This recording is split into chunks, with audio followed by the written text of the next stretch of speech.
तो first question में पूछा गया बेटा what is the SI unit of electric charge, हमें इलेक्ट्रिक चार्ज की एसआई यूनिट बतानी है।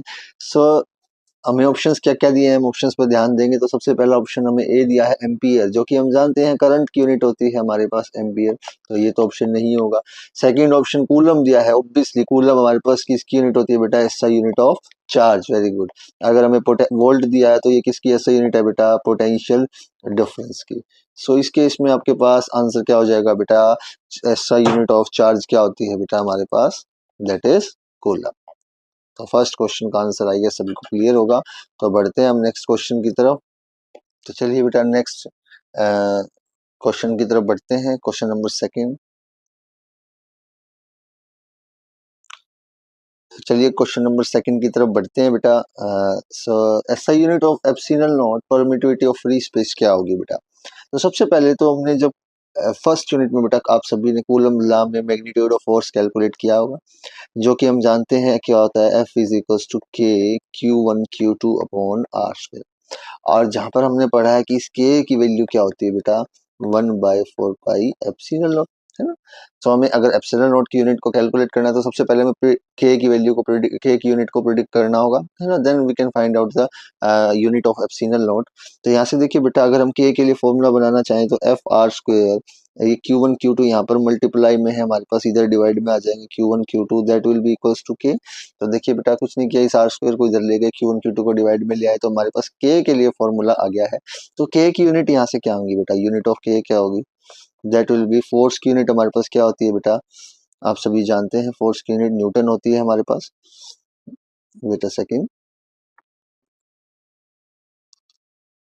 अब यहाँ से हम अगर यूनिट ऑफ के निकालना चाहें, ऐसा यूनिट ऑफ के, तो हमारे पास क्या आएगी बेटा, तो फोर्स की यूनिट होती है न्यूटन, डिस्टेंस का स्क्वायर है बेटा तो मीटर स्क्वायर हो जाएगा, तो यहाँ पर आ जाएगा मीटर स्क्वायर, डिवाइडेड बाय, देखो बेटा दो बार चार्जेस है यहाँ पर Q1 Q2, तो यहाँ पर Q1 Q2 को हम कूल चार्ज की यूनिट हम जानते हैं क्या होती है कूलम, तो कूलम का स्क्वायर हो जाएगा। तो हमारे पास के की यूनिट तो बेटा आई newton metre square coulomb inverse square, but हमें तो यूनिट बतानी है एप्सिलॉन नॉट की, तो हम जानते हैं के इज इक्वल्स टू क्या होता है बेटा, 1/4 पाई एप्सिलॉन नॉट। तो एप्सिलॉन नॉट किसके इक्वल हो जाएगा, 1/4 पाई के। या हम ये सीधा समझे कि बेटा 4 पाई की तो कोई यूनिट नहीं होती, जो एप्सिलॉन नॉट की यूनिट होती है वो के की यूनिट के रेसिप्रोकल होगी, तो हमें जो के की यूनिट मिली है उसका जस्ट रेसिप्रोकल कर दीजिए, या यहाँ पर के की यूनिट रख दीजिए, तो एप्सिलॉन नॉट की यूनिट क्या आएगी बेटा आपके पास, SI unit of epsilon naught that will be equals to, तो हम हमें यहाँ देखते हैं कि के की यूनिट आई थी हमारे पास newton metre square coulomb inverse square, इसका अगर हम इनवर्स कर दें तो क्या होगा, newton inverse metre inverse square coulomb square. तो आंसर देखिए हमारा क्या होगा बेटा, सो आंसर हमारा होगा बेटा that will be newton, sorry newton inverse और है हमारा मीटर इनवर्स का स्क्वायर। सो आंसर होगा बी बेटा, सो आप मैच कर सकते हैं, ठीक है। So answer will be B. बोलिए बेटा क्लियर है सभी को, क्योंकि आप देख सकते हैं यहाँ पर हमारे पास न्यूटन इनवर्स आया, मीटर इनवर्स स्क्वायर आया, कूलम स्क्वायर आया, तो newton inverse metre inverse square coulomb square, so the answer will be B. तो चलिए नेक्स्ट क्वेश्चन की तरफ बढ़ते हैं, आई गेस ये सभी को समझ में आ गया होगा। हाँ थर्ड क्वेश्चन की तरफ बढ़ते हैं बेटा। देखिए थर्ड क्वेश्चन में आपको क्या कहा गया है, थर्ड क्वेश्चन में कहा गया है बेटा एसआई यूनिट ऑफ के निकालनी है। अभी हमने पिछले क्वेश्चन में भी इसको कैलकुलेट किया था, मैं दोबारा से कैलकुलेट कर देता हूँ बेटा। देखिए हम सभी ने कॉलम लॉ में पढ़ा है एफ इज इक्वल्स टू के Q1 Q2 by R square, तो इस प्रोपोर्शनलिटी कांस्टेंट के की हमें यूनिट निकालने के लिए बोला है बेटा। तो इस के लिए हम फॉर्मूला बनाएंगे तो क्या बनेगा, F R square divided by Q1 Q2, ये आर स्क्वायर को इधर मल्टीप्लाई में Q1 Q2 को डिवाइड में ले जाओ तो के का यही फॉर्मूला आएगा बेटा। अगर ये फॉर्मूला सही है तो ये यूनिट्स भी बराबर होनी चाहिए, तो यूनिट्स बराबर होंगी तो के की यूनिट हम यहीं से प्रिडिक्ट कर सकते हैं, तो एसआई यूनिट ऑफ के हो जाएगी क्या बेटा, देखिए हम जानते हैं जो हमारे पास एसआई यूनिट ऑफ फोर्स है बेटा वो न्यूटन होती है, डिस्टेंस की यूनिट होती है बेटा मीटर स्क्वायर, चार्ज डिवाइड में है दो बार तो कूलम इनवर्स का स्क्वायर, तो आंसर हमारे पास हो जाएगा बेटा newton metre square coulomb inverse square, then answer will be first. Clear है क्या नहीं, बोलिए, you can check it out by yourself also. बेटा फोर्थ क्वेश्चन की तरफ बढ़ते हैं। फोर्थ क्वेश्चन में बोला गया है ratio of magnitude of electric force in air and water between an electron and proton. देखिए बेटा क्या बोला गया है, एक इलेक्ट्रॉन है एक प्रोटॉन है, इन दोनों के बीच में फोर्स एयर में क्या होगा, ठीक है। एक वही फिर सेम केस इलेक्ट्रॉन प्रोटॉन इन दोनों के बीच में फोर्स, जब ये दोनों ही वाटर के अंदर प्लेस्ड हो तब क्या फोर्स होगा। लेट सपोज हम उसे एफ वाई बोल देते हैं।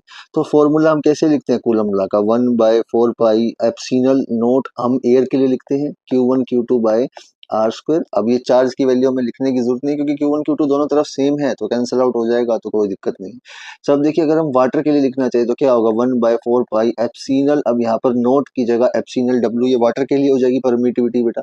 तो ये भी Q1 Q2 by R square. Q1 Q2 हमारे पास चार्ज ऑन इलेक्ट्रॉन प्रोटॉन आप रख सकते हो, है ना। बट उसको रखने की देखो बेटा जरूरत ही नहीं है। अगर हम इन दोनों का रेशियो करें, F force in air divided by force in water, तो ये हमारे पास किसके इक्वल आएगा बेटा, देखो 1/4 pi epsilon naught Q1 Q2 by R square, 1/4 pi epsilon water Q1 Q2 by R square. ये कैंसिल आउट हो गए, हमारे पास 4 पाई कैंसिल आउट हो गया, तो ये आ गया बेटा epsilon water divided by epsilon not, जो कि होता है बेटा के इक्वल, जिसको हम बोलते हैं डाइलेक्ट्रिक कांस्टेंट। ऐसे ही आप इलेक्ट्रिक फील्ड का रेशो करोगे तो भी आपको यही मिलने वाला है। मतलब अगर आप ध्यान से देखें तो आपने फोर्स का रेशो किया, water force between in air and force in water का रेशो किया, या फिर आप electric field in air and electric field in water का रेशो भी करते, तो ये भी आपके पास एप्सिलॉन आर एप्सिलॉन ओमेगा, ऐसा ही आपके पास कुछ देखने को मिलता है आपको, है ना।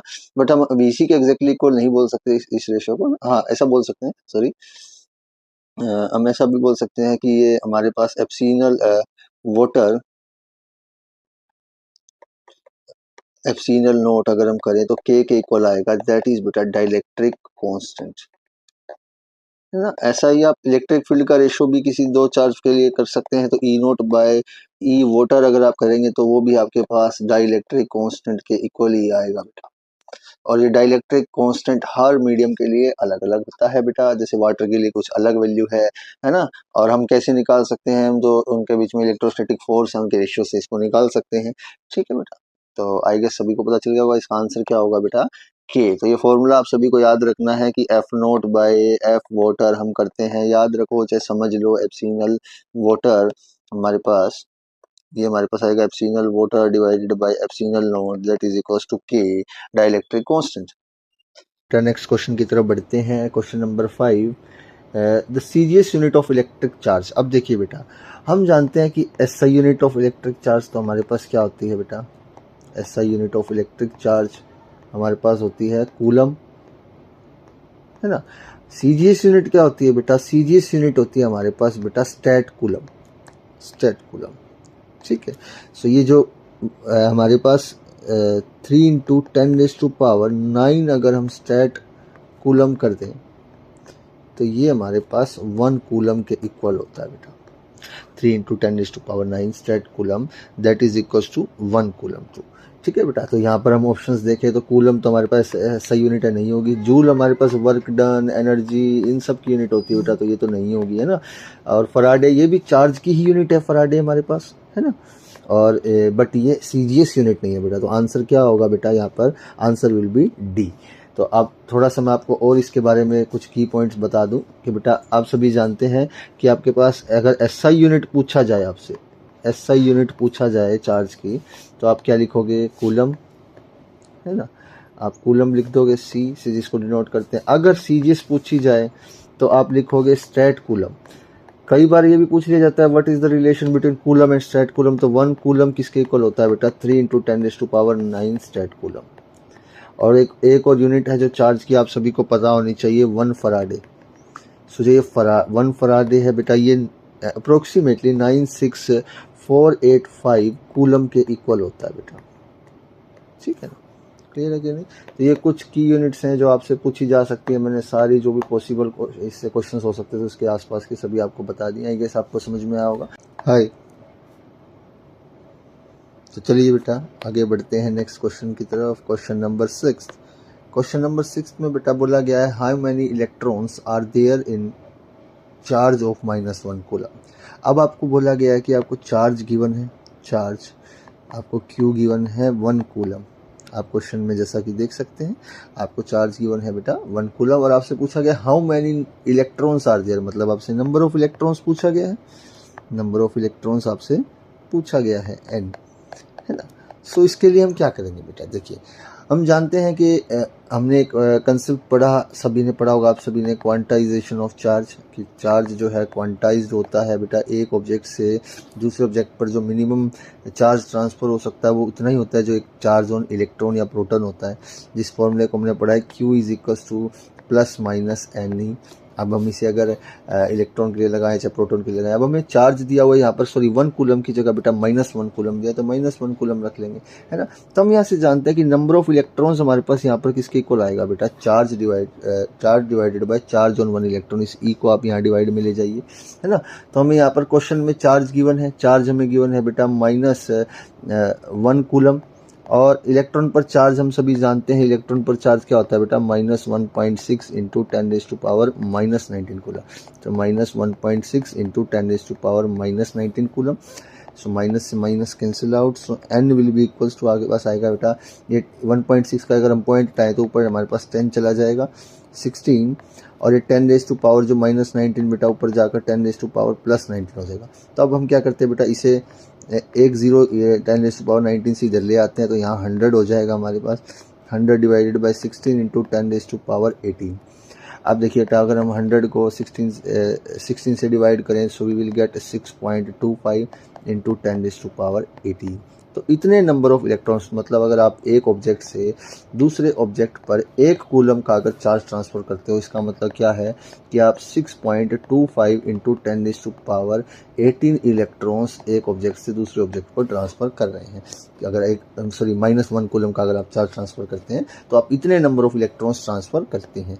यही हमने क्वांटाइजेशन से समझा था। तो बोलिए क्लियर है सभी को, तो इसका आंसर क्या हो जाएगा, सो द आंसर विल बी, अब यहाँ पे हमारे को 6.25 तो नहीं देखा, तो हम बी देखेंगे, तो आंसर होगा हमारा 6 इंटू, जो हमारा क्लोजेस्ट अप्रोक्सीमेशन है, 10। चार्ज ऑन ए न्यूट्रॉन, आप सभी जानते हैं चार्ज एक न्यूट्रॉन पर हमारे पास क्या होगा बेटा, क्योंकि न्यूट्रॉन पर कोई चार्ज नहीं होता, तो आंसर क्या होगा बेटा, सी, दैट विल बी 0। अब आ जाता है नेक्स्ट, चार्ज ऑन प्रोटॉन क्या होगा बेटा, तो +1.6 into 10⁻⁻19 coulomb. So the answer will be C बेटा। सिमिलरली हम थर्ड क्वेश्चन की तरफ बढ़ते हैं बेटा, तो चार्ज ऑन इलेक्ट्रॉन क्या होगा, सेम चार्ज जो प्रोटॉन पर, but in the with negative sign, so वो हमारे पास इलेक्ट्रॉन पर चार्ज हो जाएगा। तो ये 9th क्वेश्चन आप सभी का, तो आई गेस आप सभी को ये तीनों क्लियर होंगे, ठीक है। नेक्स्ट क्वेश्चन की तरफ बढ़ते हैं बेटा। तो चलिए बेटा नेक्स्ट क्वेश्चन की तरफ बढ़ते हैं।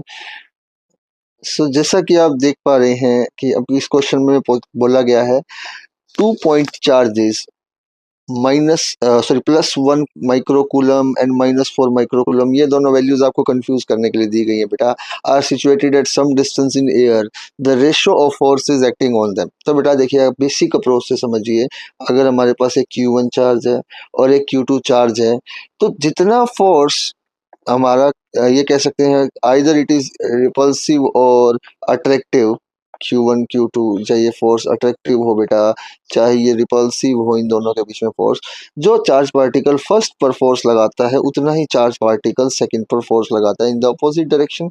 या हम ये कह सकते हैं charge particles Newton's third law को ओबे करते हैं बेटा, न्यूटन्स थर्ड लॉ को ओबे करते हैं बेटा। तो मतलब जो ये -1, ये +1 कूलम चार्ज है और -4 कूलम चार्ज है, तो जितना -4 कूलम अट्रैक्टिव फोर्स 1 कूलम को लगा रहा है, उतना ही 1 कूलम -4 कूलम को अट्रैक्टिव फोर्स लगा रहा है बेटा, because they follows Newton third law.